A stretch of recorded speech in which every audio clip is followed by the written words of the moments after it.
Hey everyone, and welcome to Almost Cancelled. I am Peter, that is Connor, and we are going to talk about The Flash, Season 3, Episode 10. It's called Borrowing Problems from the Future. Full spoilers for the episode, as always. So, I actually like the direction that this is going in. I do as well, and it surprised me. Because I think we both enjoyed the first half of the season well enough. And by first half, I just mean pre-Christmas. Yeah. The first 9 episodes, rather. Like, it was fine. Like, I had some fun stuff. It was a little bit clunky in others. You know, it kind of felt like, oh, we got another speed villain. Alchemy's okay, but it's obvious who it is. There was, there was a lot of things that were. Yeah. It was definitely playing second and possibly even third fiddle to Supergirl and Legends for the first Definitely, chunk of this year. And this whole, we know that Iris is going to die, which we knew from the last episode. You know, Barry sees this happen in the future in May, which is conveniently around when the season finale it will be. I'm thinking May 23rd. He specifically said. I'm just gonna Is that quickly have Tuesday? a glance now. That is a Tuesday. Money on that being the season finale. How pissed are they going to be though if they have to delay it by a week and they're like, crap. I know. Like, I know. we put our money on it being that date, but then production schedule got a bit bloated and we had to. Yeah. That'd be really funny. But them knowing about this and then it turning into, okay, well, the rest of the season, because last season was very much, okay, we've got a second Earth, let's explore the fact that we have parallel universes and different versions of different people, and they had fun with that. This back half of this season seems to have become, let's try and alter the future. It's if the second season was analysis of parallel worlds, this is analysis of the fluidity of the future. Yeah. And I enjoyed all this stuff, all this theorizing when he goes to HR and HR's talking about his novel that he wrote that the fans were debating over, and all that was cracking me. Obviously, Cisco was making some Back to the Future references, calls Barry McFly. I'm about to vibe you Back to the Future. Yeah, typical Cisco stuff, but fun.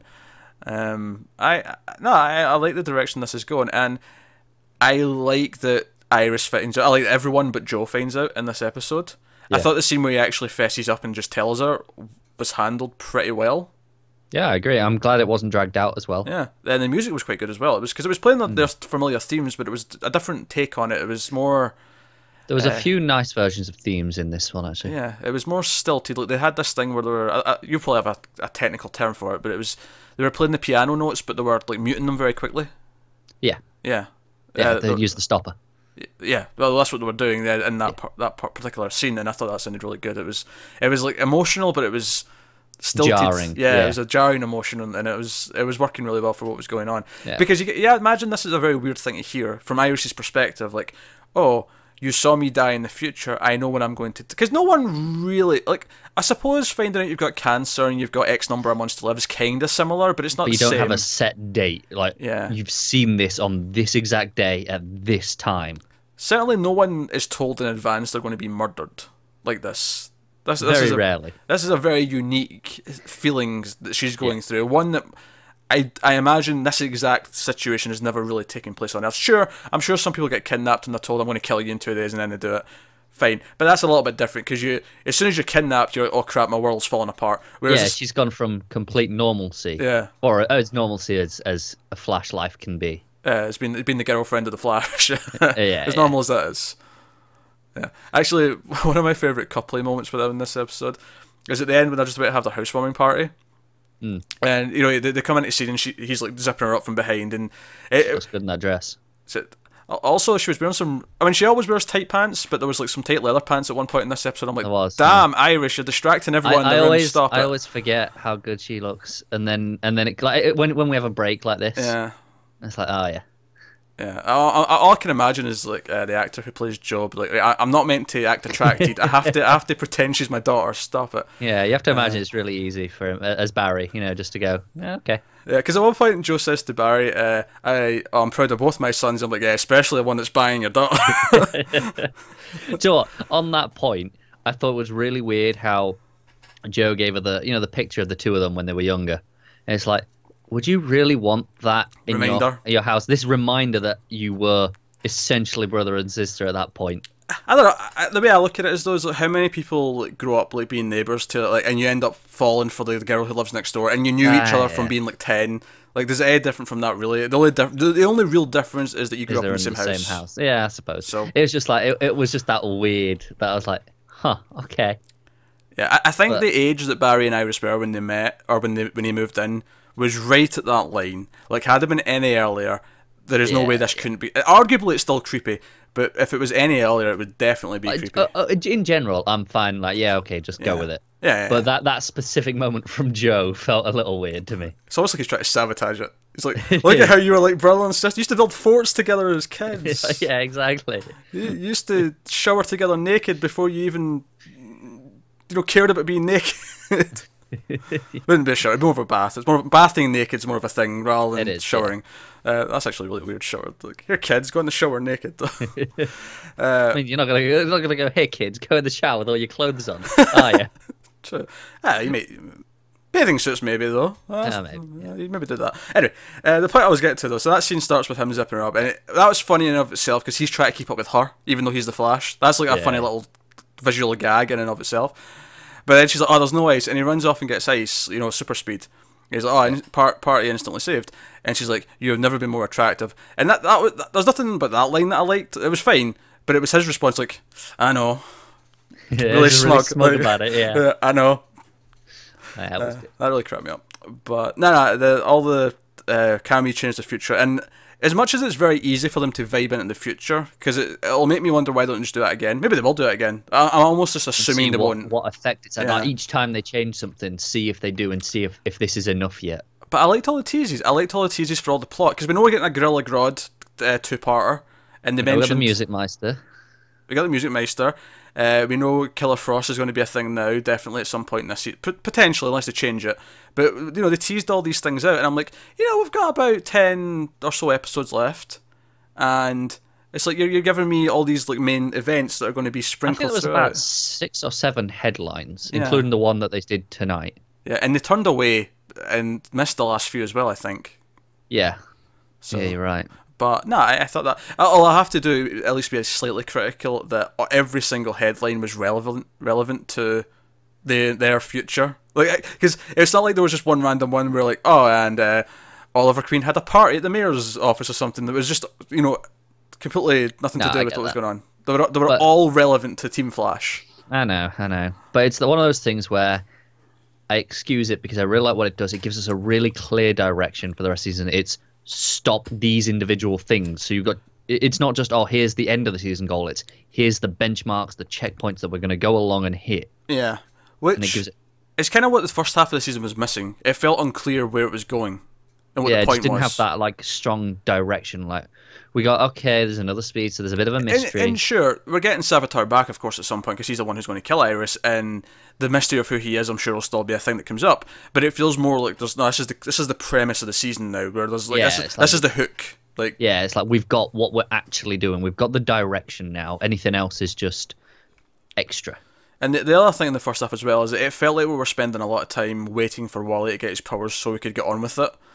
Yeah. And so now that he has his powers and he's having his scenes with Barry and all that, and some of them, double teaming was fun. I could almost complain about the scenes where Barry, does the, oh, Wally shouldn't have been out there, but we knew why he was acting like that. It made sense. Yeah, if this had been before that stuff, I'd have been annoyed because it's like, oh, this again. Didn't we just have this with Joe? Yeah, exactly. Which is why, actually, because one of the things that I think we normally complain about with the CW shows, and we've done this with Flash in the past, is people keeping things from each other just to create drama. This is something that all the shows, to an extent, have been guilty of. But I'm going to stick up for one in this episode. The choice not to tell Joe about this future Iris dying, I actually completely get. And I'm not sure he could take it. Yeah, because normally the excuse for this is, oh, I want to keep them safe, so we're not going to tell. And every time we say, well, that's stupid, no, if they know there's danger, then they'll be more safe because they can take precautions. Every time we bring up the exact same thing, but this is not to keep him safe. This is to stop him going Dirty Harry, which we know he will do. Yeah. And I also like the only good headline as well was to do with him. It's like, okay, they're going to change that and he's going to miss out on his being honoured. Do you know, see the moment where he finally finds out all this is going, he's going to be pissed that they've all been lying to him. They're going to, yeah, but Joe, you're going to get honoured at City Hall. Yeah, it's going to be cool. Yeah, it's all good. It's all coming up, Joe. All coming up, Joe, yeah. So what else happened in this episode? We had, of course, the opening of Star Labs Museum, which HR had been building up to, which no one showed up to and was insanely funny. Yeah, and of course that's also one of the headlines that it will close. Yeah. Of course, Cisco has an idea at the end to give some vouchers or whatever, or discounted tickets Discount to the schools. Yeah, and he's right. That's a pretty good. But I love how that one couple who came in like, wait, tickets? You have to. Let's go. I get that. A lot of museums are free or like voluntary donation. So that makes sense that they might turn up and go, huh, never mind. Of course, this is a very privately owned museum, not a. It is. That said, I feel like if you've made the trip out to the museum, you might want to just pay the $5 or whatever it's going to be and have a walk around. We're assuming it's a reasonable price. Obviously, of course, they never find out the price because they back out before they get to know that. But for some reason, I expect HR to be greedy. I don't know why. I expect them to. Yeah, that's fair. Speaking of HR being funny, though, a couple of things that really cracked me up with him in this one was he makes 2 cappuccinos, one for Cisco, one for himself, and like Cisco doesn't want it, and then Barry doesn't want it. She's like, "Oh, I'll just double up. I'll double up," even though he's already had one. This idea that he's ultra caffeinated all the time. It fits with who he is, though, like this really perky, upbeat guy that we constantly see in.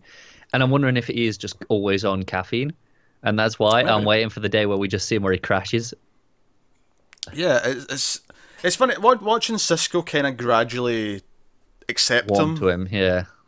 It's kind of an interesting journey because it's almost like he's missing Dick Wells, and at one point he even references him and says, "Oh, I learned that from your evil counterpart or whatever," and that was good for all that stuff was good for. Obviously, we see that they do change something because now that they know about Iris, we see HR's in the future with like a rifle on the building. I think it was the plunder gun, wasn't it?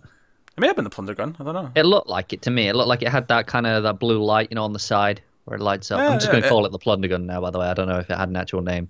No, I think that's as close as you're getting. Which was pretty cool, actually. I'm just going to throw that out there. It was a cool gun. Also, I love that Iris was excited that she got to say the phrase "You plundered the plunder." Yeah. She seemed really excited by that, which was. It was like, oh, Cisco used to gets to make the puns. I get to do a little thing. Yeah. She was a bit too happy about it.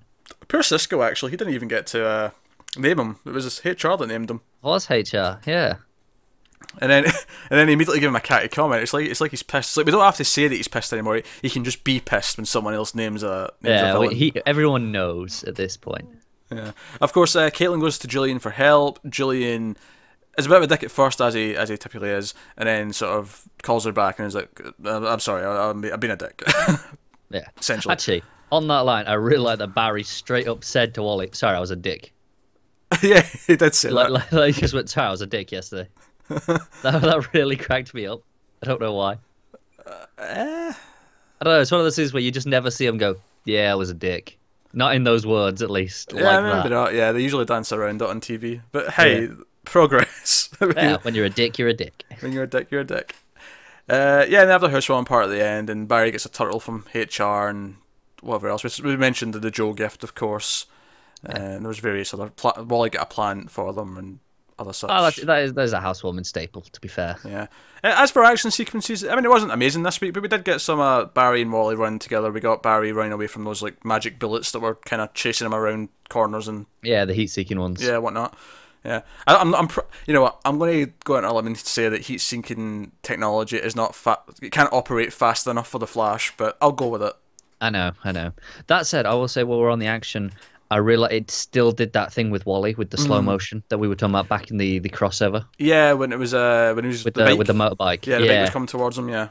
And I thought, oh, this is cool, because I remember we questioned this back. I mean, this was a long time ago now. It feels like. But we questioned this back then. It was only like month 2 and a half. episodes ago. Well, yeah. But it feels like, oh, that was a while ago. And we were questioning, like, oh, is that maybe just for the crossover, or is that going to be his kind of visual thing? And I feel like that it might be after this. Yeah, some of the running's the same, of course, but yeah, that particular thing where the camera stays still and we see him move slowly seems to be more his thing than Barry's thing. And that's cool. And I really like it. It looks good. Yeah, it's a good distinction between them, which is nice. So... No, I had fun with this one. I mean, I think you can nitpick a few things probably here or there, but I think this has left me feeling a lot more promising than the first chunk of the season did. Yeah, I don't think it was like the best episode ever. I think it was solid, but most importantly, it told me what to expect coming up. It gave me a really clear direction. Yeah, it feels that more leaves focused. Me excited. More focused. That's how I'd put it. It feels like all right, we're kind of. It almost feels like because of the crossovers coming, you have to spin your wheels. We have this every year now. Yeah. It's like they churn the story. It's like, okay, well, crossovers at 8, so we got 7 episodes of stuff, but then it's the mid-season, so we can't really get started. So we got a tease. I really almost wish that in that case they would just do some fun standalone stories before the crossover. Yeah, just have like what Agents of S.H.I.E.L.D.'s doing at the minute, where it has like individual arcs. Which, to be fair, it does kind of feel like that in a weird way because we're done with Alchemy and Thingamy. Like, it does, but it wasn't ever focused enough to be that, was it? It certainly wasn't, but at the same time, because it started, okay, now we're doing this time travel stuff, I'm like, okay, this feels like the start of a new arc. I do, like you say, I wish they just said, alright, the 7 episodes before the crossover is a 7-episode arc that we're just going to do. Just focus it. Even if you wanted to keep doing that alchemy stuff, just focus it a little more so it felt like this is this thing. Yeah. But, it's not the end of the world. It was still enjoyable. Yeah, there were still things to like. It was just watching S.H.I.E.L.D. do its like split up. No, this is a 6-episode thing. This is an 8-episode thing. That seems perfect for because the last couple of years has felt like this, where it feels like because last year it was with the Hawks and they had to set up the Hawks for the crossover, but then once we get past the Hawks, it was like, right, we're on to proper Earth 2 stuff now with Fake J. It's the exact same, isn't it? Yeah, it feels like this maybe a recurring problem we have every year at this point. The upside though now is that at least the majority of the season's after the crossover, because there's 23 episodes, 9 onwards we can. Or 10 onwards in this case, we can do. 10 onwards. That's the thing, because 9 is after the crossovers, but it's like, well, now we're going to end, so it's like, we've got to just tease. Yeah, but now we can get started on the real meat of the season, and that's exciting. Yeah, but then maybe that makes this half of the season feel better because they have held stuff back, and it means this. Yeah, maybe it does mean it's a little bit more condensed into this, and it's not spread out over that extra bit. It feels a bit tighter, so because of that. Starting with this one, it's essentially a 14-episode story, which is almost at that cable length. Yeah, it's almost like that first 7 is kind of just like a prequel to this. It's like this is the prologue, and then now's the story. Yeah. So, yeah, I wish that first 7 was either standalone stories or maybe 2-parters and stuff, or, like you say, a 7-episode arc, or even, use it to build up the crossover more. The crossover could have probably used a bit of breathing room, so give that a couple of extras before. I don't know. Yeah.